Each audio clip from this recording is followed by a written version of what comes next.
ಆತ್ಮೀಯ H16 news ಅರ್ಥಾತ್ ಸಿದ್ದರಾಮಯ್ಯಗೆ ಸ್ವಾಗತ. ನಾನು ನಿಮ್ಮ MI ಅಥವಾ ಮಲ್ಲಪ್ಪ ಜ್ಯೋತಿ ಅವರ ಆತ್ಮೀಯರೇ. ನಮ್ಮ ML ಪರಶುರಾಮ್ ಒಡನಾಡಿ ಸೇವಾ ಸಂಸ್ಥೆಯ ನಿರ್ದೇಶಕರು ಭಾಳ ಮಹತ್ವದ ಪಾಯಿಂಟನ್ನು ಎತ್ತಿದ್ದಾರೆ. ಈ SIR ಕುರಿತಾಗಿ ಗೊತ್ತದ ಪರಿಷ್ಕರಣೆ ಮಾಡ್ತಾ ಇದೆ. ಇವತ್ತು ಮತದಾರ ಪಟ್ಟಿಯನ್ನು ಮಾಡಿ ಒಳ್ಳೆಯದು. ಆದರೆ ಅವ್ರು ಒಂದು ಏನು ಕೇಳ್ತಾ ಇದ್ದಾರಪ್ಪ ಅಂದ್ರೆ 2002ರ ಪಟ್ಟಿ ಮತದಾರ ಪಟ್ಟಿ ವೈಯಕ್ತಿಕ ಮಾಹಿತಿಯನ್ನು ತುಂಬಬೇಕು ಅಂತ ಹೇಳ್ತೀರಿ. 2002ರಲ್ಲಿ ಇದ್ದಿದ್ದು ತುಂಬೆ ಆಡಳಿತಗಳು ತುಂಬಬೇಕು ಅಂತ ಹೇಳ್ತೀರಿ. ಒಂದು ವೇಳೆ ಅದರಲ್ಲಿ ಇರಲಿಲ್ಲ ಅಂದ್ರೆ ಮತದಾರ ಪಟ್ಟಿ 2002ರ ಪಟ್ಟಿಯಲ್ಲಿ ಹೆಸರು ಇರಲಿಲ್ಲ ಅಂದ್ರೆ ಅವರೆಲ್ಲರೂ ಹೊರಗಿಂದ ಬಂದವ್ರಣ, ಅವರೆಲ್ಲರೂ ವಿದೇಶಿಗರ, ಅವರೆಲ್ಲರೂ ಬಂಗಾಳಿಗಳ, ಅವರೆಲ್ಲರೂ ಪಾಕಿಸ್ತಾನಿಗಳ, ಯಾರು ಅವರು 2002 ಇಲ್ಲಂದ್ರೆ ಇಲ್ಲ. ಅದನ್ನು ಕೇಳ್ತಾ ಇದ್ದೀರಿ. ಇವತ್ತು 2002ರಲ್ಲಿ ಇದ್ದಂಥ ನಮ್ಮ ಶಿಗಲ್ಲಿ ಏನು ಮಾಡಬೇಕು. ಅದರಲ್ಲೂ ವಿಶೇಷವಾಗಿ ಭಾಳಷ್ಟು ಜನ ಪಾಪ ಈ ದೇಶದಲ್ಲಿ ಅತ್ಯಾಚಾರ ನಡೀತಿರ್ತದೆ, ಮತ್ತೇನೋ ಆಗ್ತಿರ್ತದೆ, ಜನ ಪಾಪ ಕೊಲೆಯೂ ಆಗ್ತಿರ್ತಾವೆ, ಅವ್ರ ಸಂಬಂಧಿಕರು ಹೋಗ್ತಿರ್ತಾರೆ. ಹೀಗಾಗಿ ಒಂದು ಕಡೆ ಹೋಗ್ತಾನೆ ಬರ್ತಾನೆ ಇರ್ತಿರ್ತಾರೆ. ಅವರೆಲ್ಲರೂ ವಿದೇಶಿಗರ. ಭಾಳ ಪ್ರಸ್ತುತ ಮತ್ತು ಮಹತ್ವದ ಪ್ರಶ್ನೆ ಎತ್ತಿದ್ದಾರೆ. ಅವರು ಅತ್ಯಾಚಾರಕ್ಕೆ ಒಳಗಾದವರು, ತಂದೆ ತಾಯಿ ಅಥವಾ ಪೋಷಕರು ಇಲ್ಲದವರು, ತಂದೆ ತಾಯಿ ಇಲ್ಲ, ಚಿಕ್ಕ ವಯಸ್ಸಿನ ಸತ್ತು ಹೋಗಿಬಿಟ್ಟಿರ್ತಾರೆ ತಂದೆ ತಾಯಿ. ಅವರದ್ದು ಎಲ್ಲಿ ಹುಡ್ಕೊತ ಹೋಗ್ಬೇಕ್ರಿ. ಅವರು ಏನು ಮಾಡ್ಬೇಕು, ಅವ್ರು ಎಲ್ಲಿ ತರಬೇಕು. ಅಷ್ಟೇ ಅಲ್ಲ, ಕಳ್ಳ ಸಾಗಾಣಿಕೆ, ಮಾನವ ಕಳ್ಳ ಸಾಗಾಣಿಕೆ ಒಳಪಟ್ಟವರು. ಕೆಲವೊಂದು ಪಾಪ ಮಕ್ಕಳನ್ನ ತುಡು ಮಕ್ಕಳು ಹೋಗಿರ್ತಾರೆ, ಮತ್ತೆ ಬಿಟ್ಟು ಬಿಡ್ತಾರೆ, ಭಿಕ್ಷಾಟನೆಗೆ ಹಚ್ಚಿರ್ತಾರೆ, ಮತ್ತೆ ಹಚ್ಚಿರ್ತಾರೆ. ಅವ್ರು ಎಲ್ಲಿ ಸಿಗ್ಬೇಕ್ರಿ 2002ರದು. ಇದು ಬರ್ಕೊಳ್ಳುವಂಥ ವಿಷಯ. ಒಡನಾಡಿ ಅವ್ರು ಕೇಳುತ್ತಿರುವಂಥ ಪ್ರಶ್ನೆ ಭಾಳ ಮಹತ್ವದ. ಬಾಲ್ಯದಲ್ಲಿ ಅತ್ಯಾಚಾರಕ್ಕೆ ಒಳಗಾದವರು ಅಥವಾ ಅಂಥವ್ರಿಗೆ ಜನಿಸಿದವರು ಪಾಪ ನಾವು ಅಂತೀವಿ ಸಹಜವಾಗಿ ಹಾದ್ರು ಹುಟ್ಟಿದವರು ಅಂತೇಳಿ. ಮತ್ತು ನಮ್ಮ ತಂದೆ ಹೆಸರು ತಿಳ್ಕೊಳ್ಳಿಕ್ಕೆ ಪಾಪ ಹಿಂದೆ ಮಾಡ್ತಾ ಇರ್ತಾರೆ. ಯಾರು ಏನು ಗೊತ್ತೇ ಇರೋದಿಲ್ಲ. ಅನೇಕ ಜನರಿಗೆ ಇದು ಭಾಳಷ್ಟು ಜನ ಇರ್ತಾರೆ ಅಂಥವ್ರು. ಹಾಗಾದ್ರೆ ಅವ್ರದ್ದು ಗಾಯಬ ಒಟ್ಲರಿಂದ ಇದು ನ್ಯಾಯನ ಅಂತ ಕೇಳ್ತಾ ಇದ್ದಾರೆ. ಗಣತಿನ ಮೌನೆಯಲ್ಲಿ ಇತರೇ ಒಂದು ಕಾಲಮೊಂದು ಮಾಡಿರಿ, ಅದು ತುಂಬೋದು ಉಳಿದಷ್ಟು ತುಂಬೋದು ಇಲ್ಲಿದ್ದೀರಿ. 2002 ಪಟ್ಟಿ ಇರಲಿಲ್ಲಪ್ಪ ಅಂದ್ರೆ ಏನು ಮಾಡೋದು. ಒಂದು ಎರಡನೇದು ಗಣತಿ ಮಾಡೋದು ಭಾಳ ತೊಂದರೆ ಆಗ್ತದೆ. ಏನು ತುಂಬಬೇಕು ಪಾಪ ಎಲ್ಲ ಜನ. ಈಗ ಪ್ರಶ್ನೆ ಮಾಡಿದಂಥ ಜನ ಇವ್ರು ಏನು ಮಾಡಬೇಕಪ್ಪ, ಏನು ಮಾಡ್ಲಿಕ್ಕೆ ಸಾಧ್ಯದ. ಹಾಗಾದ್ರೆ ಏನು ಓಟ್ ಹಾಕಬಾರ್ದ. ಇಲ್ಲಿ ಅನಾಥರು, ಬಿದ್ದ ಜನ, ಅತ್ಯಾಚಾರಗಳಾದಂಥವ್ರು, ಅವ್ರ ಮಕ್ಕಳು ಅಥವಾ ವೇಶ್ಯತನ ಅಂಥವ್ರ ಮಕ್ಕಳು. ಯಾಕಂದ್ರೆ ಕೆಲವು ವೇಶ್ಯಾವಾಟಿಗೆ ಪಾಪ ಏನೋ ಬಂದು ಸಿಲ್ಕೊಂಡ್ಬಿಟ್ಟಿರ್ತಾರೆ. ಅವ್ರು ಇವಂಥ ಮೂರು ಸಹಿತ ಮರೆತು ಬಿಟ್ಟಿರ್ತಾರೆ, ಅವ್ರ ಸಂಸ್ಥೆಗಳನ್ನು ಮರೆತು ಬಿಟ್ಟಿರ್ತಾರೆ, ಅವ್ರು ಎಲ್ಲೂ ಬಿಟ್ಟು ಬಂದಿರ್ತಾರೆ. ಇಂಥವ್ರು ಭಾಳಷ್ಟು ಇದ್ದಾರೆ ಇಲ್ಲಿ ಅನ್ಯಾಯಗೊಳಗಾದವರು. ಇವ್ರದ್ದೆಲ್ಲರೂ ಓಟ್ ಕಟ್ ಮಾಡಿಬಿಡೋರ. ಇದಿಷ್ಟೇ ಅಲ್ಲ, ಒಂದು ಸಣ್ಣ ಸಣ್ಣ ಮಿಸ್ಟೇಕ್ಸ್ ಇದ್ರು ಸಹಿತ 2002 ಏನೋ ಒಂದು ಸ್ಪೆಲ್ಲಿಂಗ್ ಮಿಸ್ಟೇಕ್ ಇದ್ರು ಸಹಿತ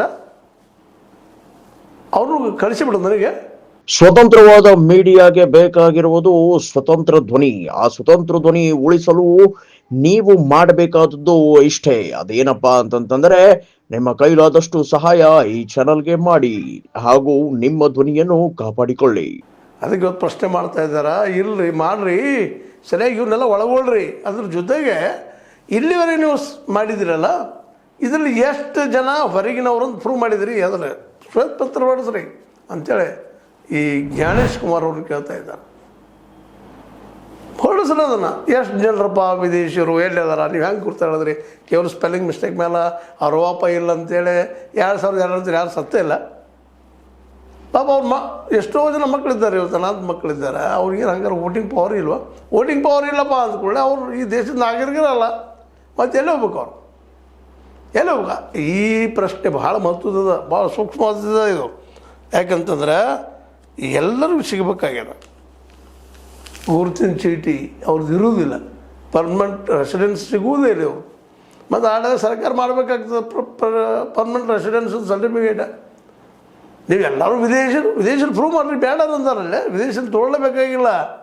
ಆದರೆ ಇವ್ರ ಗತಿ ಏನು. ಯಾಕಂದ್ರೆ ಅನೇಕ ಸಲ ಉದ್ಯೋಗಸ್ಥರ ಬಿಡ್ರಿ, ದೊಡ್ಡ ದೊಡ್ಡ ನೌಕರಿ ಮಾಡೋರು ಏನೋ ಎಲ್ಲೋ ಹುಡುಕಿ ತೆಗಿತಾರೆ ಅವರು. ಪಾಪ ಇವ್ರದ್ದು ಹೇಳ್ರಿ, ಹೆಬ್ಬಟ್ಟಿನವರು, ಬಡವರು, ದೀನ ದಲಿತರು, ಇವರೆಲ್ಲ ಎಲ್ಲಿ ಇಟ್ಟಿರ್ತಾರೆ, ಎಲ್ಲೋ ಹಾಯ್ದ ಮೇಲೆ ಮಾಡ್ಕೊಂಡಿರ್ತಾರೆ, ಎಲ್ಲೋ ಬೆಳೀತಿರ್ತಾರೆ, ಏನೋ ಹಾಕಿರ್ತಾರೆ. ಅವ್ರದ್ದು ಏನೂ ಇಲ್ಲ. ಹಾಗಾದ್ರೆ ಅವ್ರು ಆಗಬಾರ್ದ ಅನ್ನೋ ಪ್ರಶ್ನೆ ನಿಂತಿದ್ದಾರೆ ಒಡನಾಡಿಯವರು. ಇದು ಭಾಳ ಮಹತ್ವದ.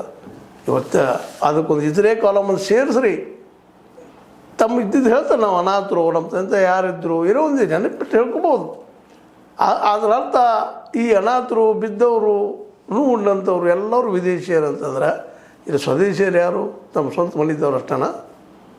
ಸ್ವದೇಶಿಯರು ಯಾರು? ಇಲ್ಲೇ ತಮ್ಮ ಶಾಲೆ ಕಲ್ತವ್ರು ಅಷ್ಟನ? ಹೆಬ್ಬಟ್ಟಿನವರು ಅಲ್ವಾ? ಅವ್ರು ಎಲ್ಲಿ ಹೋಗ್ಬೇಕು? ಹೀಗಾಗಿ ಇವತ್ತು ಇನ್ನೊಂದು ಪ್ರಾಬ್ಲಮ್ ಆಗಿದೆ. ಸಹಜದ ಗಂಡ ಮನೆಗೆ ಬಂದ ತಕ್ಷಣ ಸಹಜವಾಗಿ ತವ್ರ ಮನೆ ಹೆಸರು ಹೋಗಿಬಿಟ್ಟಿರ್ತದೆ. ಕೆಲವೊಮ್ಮೆ ಗಂಡ ಮನೆ ಒಳಗೆ ಮೊದಲಿನ ಹೆಸರು ತೆಗಿಸಿರ್ತಾರೆ, ಬೇರೆ ಹೆಸರು ಮಾಡಿರ್ತಾರೆ, ಅನೇಕಿಂತ ಸಿಗ್ತಾವೆ. ಗಂಡ ಮನೆ ಚಲೋ ಇಲ್ಲಪ್ಪ, ಹಿಂದಿನ ತವ್ರ ಮನೆಗೆ ಇಟ್ಟಿದ್ದ ಹೆಸರು ಬೇರೆ ಹೆಸರು, ಮತ್ತು ಅವ್ರೇನು ಮಾಡಬೇಕು? ಅವ್ರು ಹಿಂದಿರ್ತದೆ ಹುಡ್ರಲ್ಲ ಇಷ್ಟ, ಅದನ್ನು ಹುಡುಕೋಬಾಗ ಅಷ್ಟೇ ಇದೆ. ಅದಕ್ಕೆ ಇದರೇ ಕಾಲಮ್ ಇಟ್ಟರೆ ಸರಿ ಆಗ್ತದೆ ಅನ್ನೋದು ಒಡನಾಡಿಗೆ ಪರಶುರಾಮ್ ಅವರ ಅಭಿಪ್ರಾಯ.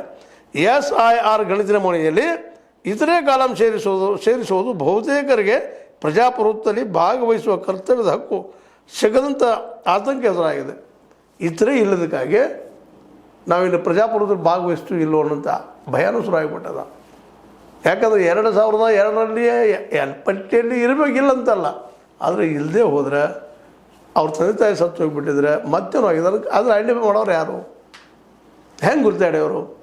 ಆಧಾರ್ ಕಾರ್ಡ್ ಅಂದ್ರೆ ಆಧಾರ್ ಕಾರ್ಡ್ ಅದಲ್ಲ, ಸಿಟಿಜನ್ಶಿಪ್ದು ಗುರುತಲ್ಲ ಅಂತೀರಿ. ವೋಟ್ರ್ ಕಾರ್ಡು ಇದ್ರ ಸಹಿತ ವೋಟ್ರ್ ಕಾರ್ಡ್ ಇದ್ದವರು ಸಹಿತ ಈ ಒಂದು ಏನಪ್ಪ 2000 ಹಿಂದಿನ ಚುನಾವಣೆಯಲ್ಲೇ ಮತ ಹಾಕಿದವ್ರಿಗೆ 2023 ವೆಸ್ಟ್ ಬೆಂಗಾಲ್ದಲ್ಲೇ ಅವ್ರಿಗೆ ಸಹಿತ 27 ಲಕ್ಷ ಜನಕ್ಕೆ ನೀವು ಅವಕಾಶ ಕೊಟ್ಟಿಲ್ಲ, 2002 ಇಲ್ಲ ಅಂತೇಳಿ. ಇಲ್ಲೂ ಅದು ಪ್ರಸಿದ್ಧಿ ಬರ್ತದೆ. ಇದ್ರ ಉದ್ದೇಶ ಏನು? SIRದು ಇಲ್ಲೇ ಜೆನ್ಯೂನ್ ಇದ್ದಂಥವ್ರಿಗೆಲ್ಲ ಓಟ್ ಹಾಕುವಂಥ ಅಧಿಕಾರ ಸಿಗಬೇಕು, ಸಿಗಬಾರ್ದು. ಅದನ್ನು ಖುರೇಶಿ ಅವರು ಸ್ಪಷ್ಟವಾಗಿ ವಿರೋಧ ಮಾಡಿದ್ದಾರೆ. ಇದನ್ನು ವಿಶೇಷವಾಗಿ ಖುರೇಶಿ ಅವರು ಒಂದು ಕಡೆ ಸ್ಪಷ್ಟ ಹೇಳಿಕೆ ಕೊಟ್ಟಿದ್ದಾರೆ. ಈಗೇನು ಮಾಡ್ತಾ ಇದ್ದೀರಿ, ಈ ಒಂದು SIR ಸರಿ ಇಲ್ಲ ಅನ್ನುವಂಥ ಮಾತನ್ನು ಮಾತಾಡಿದ್ದಾರೆ. ಖುರೇಶಿ ಅವ್ರು ಕೇಳೋರು ಭಾಳ ಅರ್ಥದ ರೀ. ಏನಪ್ಪ ಅಂತಂದ್ರೆ ಇಲ್ಲಿವರೆಗೆ ಅವ್ರು ಕೇಳ್ತಾ ಇದ್ದಾರೆ, ಎಷ್ಟು ವಿದೇಶಿಯರು ಪತ್ತೆಯಾಗಿದ್ದಾರೆ? ಇಷ್ಟೆಲ್ಲ ಮಾಡ್ತಾಯಿದ್ರಿ, ಜನರ ಕಟ್ ಮಾಡಿ ಹೋಗ್ತಾ ಇದ್ದೀರಿ ಹೆಸರುಗಳನ್ನು, ಎಷ್ಟು ಜನ ಸಿಕ್ಕಾರಪ್ಪ ನಿಮಗೆ ವಿದೇಶಿಯರು? ನೆರೆ ಅವರನ್ನು ಅದನ್ನ ಏನು ದೊಡ್ಡ ಪ್ರಶ್ನೆ ಇಲ್ಲ. ಒಂದು ವೇಳೆ ಸಿಗದಿದ್ರೆ ಆಜು ಬಾಜು ಕೇಳಿ ಗೊತ್ತಾಗೋದು ಹೌದು ಅಲ್ಲ ಇಲ್ಲ ಅವರು ಅಂತೇಳಿ. ಅದನ್ನು ಮಾಡೋಂಗಿಲ್ಲ ಅಂದರೆ ಹೆಂಗೆ ರೀ ನಿಮ್ಮದು ಅಂತ ಪ್ರಶ್ನೆ ಮಾಡ್ತಾಯಿದ್ದಾರೆ. ಮತದಾನದ ಹಕ್ಕನ್ನು ಮೂಲಭೂತ ಹಕ್ಕನ್ನಾಗಿ ಮಾಡಬೇಕು. UPA ಸರ್ಕಾರದ ಅವಧಿಯಲ್ಲಿ ಮುಖ್ಯ ಚುನಾವಣಾ ಆಯುಕ್ತನಾಗಿ ಯಾವುದೇ ಒತ್ತಡ ಎದುರಿಸಿರಲಿಲ್ಲ. ಖುರೇಶಿ ಅವರು ಹಿಂದಿವರು ಮಾಜಿ ಮುಖ್ಯ ಚುನಾವಣಾ ಆಯುಕ್ತರಾಗಿದ್ದರು SY ಖುರೇಶಿ ಅವರು ಸ್ಪಷ್ಟವಾಗಿ ಹೇಳ್ತಿದ್ದಾರೆ, ಇದು ಸರಿ ಇಲ್ಲ, ತಪ್ಪದ. ಯಾಕಂದ್ರೆ ನಿಮ್ಮ ಉದ್ದೇಶ ಏನಪ್ಪ ಅಂತಂದ್ರೆ ಮತದಾರನ ಕಟ್ ಮಾಡೋದು.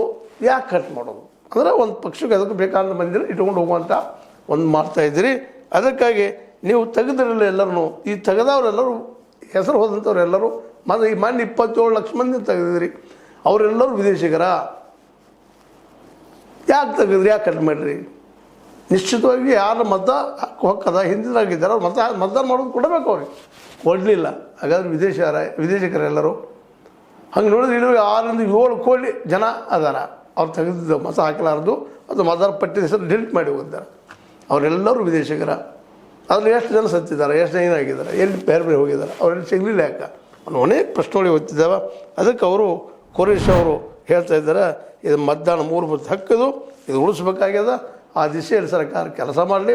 ಅದೆಲ್ಲ ಬಿಟ್ಕೊಂಡು ಸುಮ್ಮನೆ ಏನೇನೋ ಮಾಡಿಕೊಂಡು ಗದ್ದಲ ಆಡಿಸೋಕ್ಕಿಂತರೂ ಒಂದು ಕಡೆ ಒಡ್ನಾಡಿ ಅವರು, ಇನ್ನೊಂದು ಕಡೆ ಖುರೇಶಿ ಅವರು ಸ್ಪಷ್ಟವಾಗಿ ಹೇಳ್ತಾ ಇದ್ದಾರೆ, ಈ SIR ಮಾಡೋದು ಅವೈಜ್ಞಾನಿಕದ. ಅಷ್ಟಲ್ಲ, ಕೆಲವು ಜನರನ್ನು ಟಾರ್ಗೆಟ್ ಮಾಡಿ ಆ ಜನರು ತೆಗೆದು ಹಾಕುವಂಥ ಕೆಲಸ ಮಾಡ್ತದೆ. ಅದಕ್ಕೆ ನಮ್ಮ ವಿರೋಧದ ಅಂತ ಮಾತನ್ನು ಹೇಳ್ತಾ ಇದ್ದಾರೆ. ಅವ್ರು ಹೇಳೋದ್ರಲ್ಲೂ ಅರ್ಥದ ಮತ್ತು ಅವ್ರು ನೇರವಾಗಿ ಈಗಾಗಲೇ ಈ ಒಂದು ನಮಗೊಂದು ಮತ ಚಲಾಯಿಸಬೇಡ್ರಿ ಅನ್ನೋರಿಗೆ, ಮತ ಚಲಾಯಿಸೋದಿಲ್ಲ ಅನ್ನೋರಿಗೆ ಚಲಾಯಿಸೋದು ಹಕ್ಕಪ್ಪ ಅಂತೇಳಿ ನೋಟ ಮಾಡಿದ್ರಿ. ನೀವು ಬೇಡ ನೋಟ ಹೋಗಿ ಮಾಡ್ರಿ ಅಂತೇಳಿ, ಹಂಗೆ ಇದನ್ನು ಹಕ್ಕು ಮಾಡಿರಿ. ಅದಕ್ಕೆ ಎಲ್ಲರೂ ಅದರ ಭಾಗಿಯಾಗುವಂಗೆ ಮಾಡಿರಿ.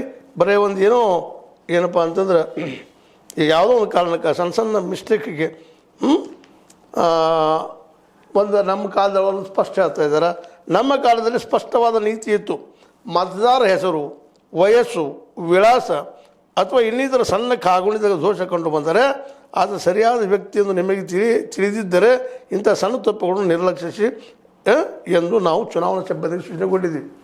ನಿಮ್ಗೆ ಅನಿಸ್ತಪ್ಪ, ಹೌದು ಕಾಗುಣಿತ ಒಂದು ಸಿಸ್ಟಮ್ ಆಗಿರ್ತದೆ.